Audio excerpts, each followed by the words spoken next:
Bonjour à tous et bienvenue. Alors une petite vidéo pour vous parler de la pleine lune de neige qui aura lieu donc dimanche soir à 19h30 à peu près. Petite vidéo pour ceux qui ont loupé le live sur Facebook avec les guidances. Donc comme ça permettra à chacun de reprendre un peu en note les choses. Sachez que vous pouvez travailler sur cette pleine lune jusqu'à l'heure fatidique, comme on dit, en posant des intentions de libération, de transformation. Je me libère d'eux, je cesse d'eux, je transforme. Ayez toujours des phrases courtes et positives. Essayez de trouver l'inverse de la négation. Souvent, on est amené à « je ne souhaite plus ». Non, non. Trouvez l'inverse qui amène à votre objectif donc pour établir ces libérations. Alors, cette pleine lune de neige, pourquoi de neige? Eh bien parce qu'on se trouve en fait à l'intersaison, entre l'hiver et le printemps, et elle nous met dans un contexte qui est donc la neige, où tout est un petit peu endormi, et justement cette pleine lune, elle est en train de nous dire qu'il va y avoir la fonte des neiges, qu'il va falloir commencer à se réveiller et à se bouger. Et donc, eh ben, ces fontes, elles vont nous solliciter sur nos liens, principalement sur le travail des liens, des relations, notre relation à nous-mêmes et la relation aux autres, que ce soit la famille, les amis, dans le professionnel, et de voir comment on va se réinstaurer dans ce mouvement du printemps qui va arriver donc au mois de mars. Et donc elle va nous amener également à travailler les liens d'amour, l'amour que l'on a envers soi, le respect que l'on a envers soi, l'estime, la valorisation de soi, et également au travers des liens d'amour. Alors, c'est pas purement sentimental de son concubin, mais c'est les liens d'amour, l'ouverture du cœur que l'on peut avoir envers les autres, sa famille, les amis, tout le monde, même un inconnu. Et donc, forcément, avec le 14 février, on se pointe bien à ce domaine-là.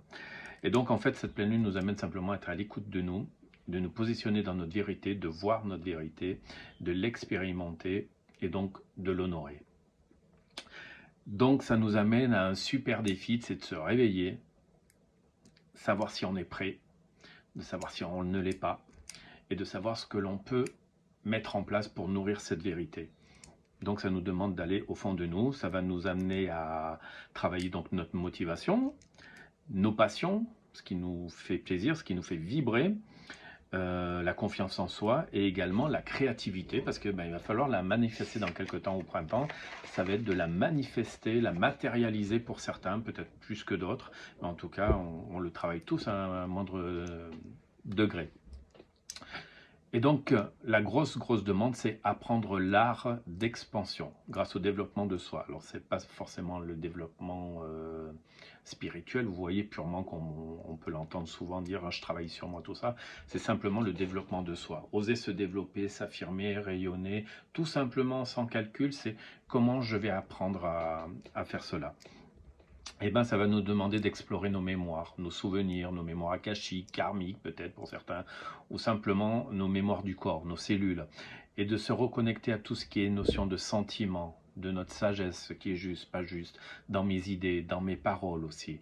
Donc c'est d'écouter aussi la sensation du corps qui est en train de se réveiller avec le soleil qui arrive, avec le printemps, lui aussi il va se réveiller, il sent déjà l'envie, le trépignement de vouloir aller plus loin. Donc ça nous amène à tout ce côté tactile également. Et donc de reprendre simplement contact avec soi et de savoir quels sont nos besoins du moment, quel est le besoin de notre âme.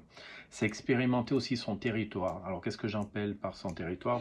C'est son territoire intérieur, dans nos façons d'être, dans nos difficultés de corps peut-être, notre territoire de jeu, le JEUX, de la maison, du jardin, de la ville, du monde, et donc c'est d'aller s'amuser et expérimenter le jeu JE. Donc vous voyez, ça va être assez complet ce mois-ci, et c'est également, donc comme je vous le disais tout à l'heure, un petit peu restaurer les liens à soi, se connecter à soi, cette écoute, et les liens aux autres, donc toujours pareil, les amis, la famille, l'amitié, un inconnu, et c'est de comprendre quel lien qu'on instaure à chaque fois, quel échange que l'on fait. Donc pas mal de choses sur lesquelles vous voyez, vous pouvez travailler, entre guillemets, en tout cas vous solliciter d'être à l'écoute. Tout ça va nous amener à répondre, qu'est-ce que je fais ici ?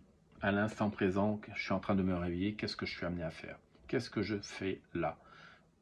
Et bien ça va vous demander d'aller explorer un petit peu vos envies, vos besoins, surtout. Les envies, c'est plus de l'ordre de l'ego, mais vos besoins, comment vous allez oser les expérimenter, les créer. Donc répondez à la question, que fais-je ici? Et Dieu sait qu'elle va être lourde. Oups, excusez-moi. Donc ça va nécessiter de se rassembler, de récupérer toutes les parties en soi qui ont été éparpillées, même karmiques, excusez-moi, hop, décidément.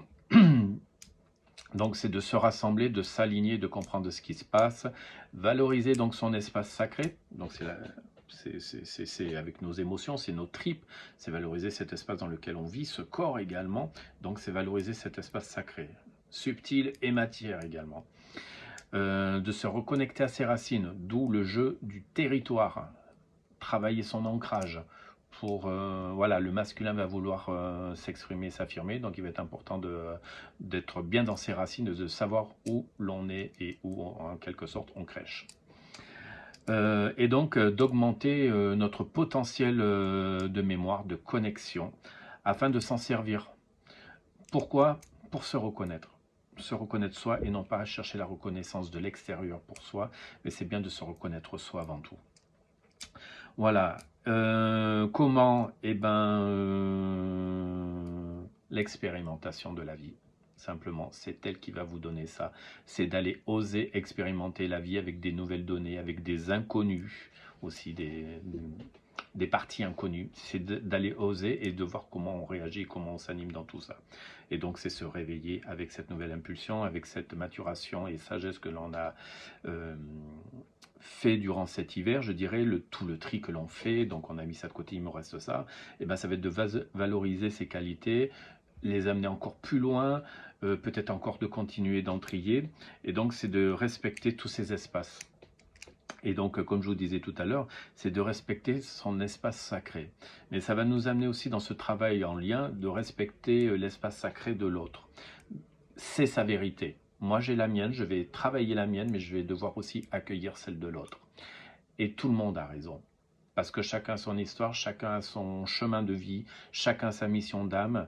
Et c'est pas parce qu'elle ne correspond pas à la nôtre que ce n'est pas non plus une vérité. Donc, à respecter également donc, dans le travail du lien. Et simplement donc d'acquérir au fur et à mesure sa sagesse d'introspection et affirmer donc ses qualités et en conscience bien sûr, donc c'est de ramener tout ce qui est inconscient encore peut-être et de le ramener au conscient pour pouvoir œuvrer dans quelques temps avec le printemps. Voilà messieurs dames un petit peu le topo de cette pleine lune. N'hésitez pas à me contacter également si vous souhaitez des guidances lunaires. Je travaille sur les guidances lunaires et je me permets de vous accompagner dans votre vérité justement, afin de voir clair et de la faire jaillir un petit peu. Donc je me canalise sur vos guides et on va voir ce qui veulent vous faire travailler dans votre vérité, vous donner des éléments de réflexion, des éléments d'action également pour certains peut-être. On va voir le karmique, le transgénérationnel, on va voir les liens, donc famille, professionnel aussi, ça peut avoir un lien. Et on va voir un petit peu tout ce que l'on peut libérer et vous proposer de mettre en action. Donc si vous êtes dans cette quête de guidance, saisissez la guidance lunaire pour cette pleine lune. Ce sera avec le plus grand plaisir au 06 99 14 55 53 si vous voulez me contacter, ce sera plus rapide. Voilà, et ben je vous souhaite une belle expérimentation de cette pleine lune. N'hésitez pas à liker la vidéo si elle vous a plu, partagez-la également, n'hésitez pas, ce sera avec le plus grand plaisir. Je vous remercie d'avance et je vous dis à très très vite sur les réseaux ou en réel, à vous de voir.